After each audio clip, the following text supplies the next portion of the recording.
ಬರ್ತೇನೆ. Hi friends, ಎಲ್ರಿಗೂ ನಮಸ್ಕಾರ. ನೀವು ನೋಡ್ತಾ ಇದ್ದಾರೆ ಟೆಕ್ನಿಕ್ ಕ್ರಿಯೇಷನ್ಸ್. ಫ್ರೆಂಡ್ಸ್, ಇದು ತುಂಬ ಉತ್ತಮವಾದಂಥ ಅಪ್ಲಿಕೇಶನ್ನು. ಮೊಬೈಲ್ ಯಾವ ರೀತಿ ಕಳೆದ್ರೂ ಟ್ರ್ಯಾಕ್ ಮಾಡ್ಬೋದು.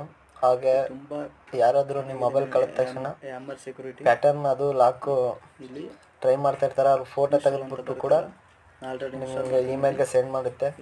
ತುಂಬ ಯೂಸ್ಫುಲ್ ಇದೆ ಫ್ರೆಂಡ್ಸ್. ನೀವು ಇನ್ಸ್ಟಾಲ್ ಮಾಡ್ಕೊಳ್ಳಿ ಒಂದ್ಸಲ ನೋಡಿ. ದ AMR ಸೆಕ್ಯೂರಿಟಿ ಪ್ಲೇಸ್ಟೋರಲ್ಲಿ ಅವೈಲೇಬಲ್ ಇದೆ. 5 ವರ್ಷನ್ ಕೂಡ ಇದೆ, ಫ್ರೀ ಆಗಿ ಕೂಡ ಇದೆ. ಅಲ್ಲಿ ಎಕ್ಸ್ಟೆಂಡ್ ಫ್ರೀ SS ಅಂತಿದೆಯಲ್ಲ, ಅದ್ರ ಮೇಲೆ ಕ್ಲಿಕ್ ಮಾಡಿ ಆ್ಯಡ್ಸ್ ನೋಡಿ. 2 ಡೇಸ್ ನಿಮಗೆ ಫ್ರೀ ಆಗಿರುತ್ತೆ. ಹಾಗೆ ಡೈಲಿ ಆ್ಯಡ್ಸ್ ಬರ್ತಾ ಇರುತ್ತೆ. ಡೈಲಿ ಆ್ಯಡ್ಸ್ ನೋಡಿದಂಗೆಲ್ಲ ನೀವು ಫ್ರೀಯಾಗಿ ಯೂಸ್ ಮಾಡ್ಬೋದು. ಹಾಗೆ 5 ವರ್ಷನ್ ಕೂಡ ಇದೆ. ತುಂಬ ಚೆನ್ನಾಗಿದೆ ಫ್ರೆಂಡ್ಸ್. 2 ಡೇಸ್ ಸಿಗುತ್ತೆ ನಿಮಗೆ. ಹಾಗೆ 2 ದಿವಸ ಬಿಟ್ಟು ನೋಡ್ಬೋದು ನೀವು. ಫೇಕ್ ಶಟ್ ಡೌನ್ ಇದೆ, ಮತ್ತು ಫೇಕ್ ಏರೋಪ್ಲೇನ್ ಮೋಡ್ ಕೂಡ ಆಗ್ಬೋದು. ಫೇಕ್ ಶಟ್ ಡೌನ್ ಮಾಡ್ಬೋದು ನಿಮ್ಮ ಮೊಬೈಲ್. ಒಂದ್ಸಲ ಟ್ರೈ ಮಾಡಿ ಫ್ರೆಂಡ್ಸ್, ನಿಮ್ಗೆ ಯೂಸ್ಫುಲ್ ಆಗುತ್ತೆ ಮೊಬೈಲ್ ಮಿಸ್ಸಿಂಗ್ ಆ ಟೈಮಲ್ಲಿ.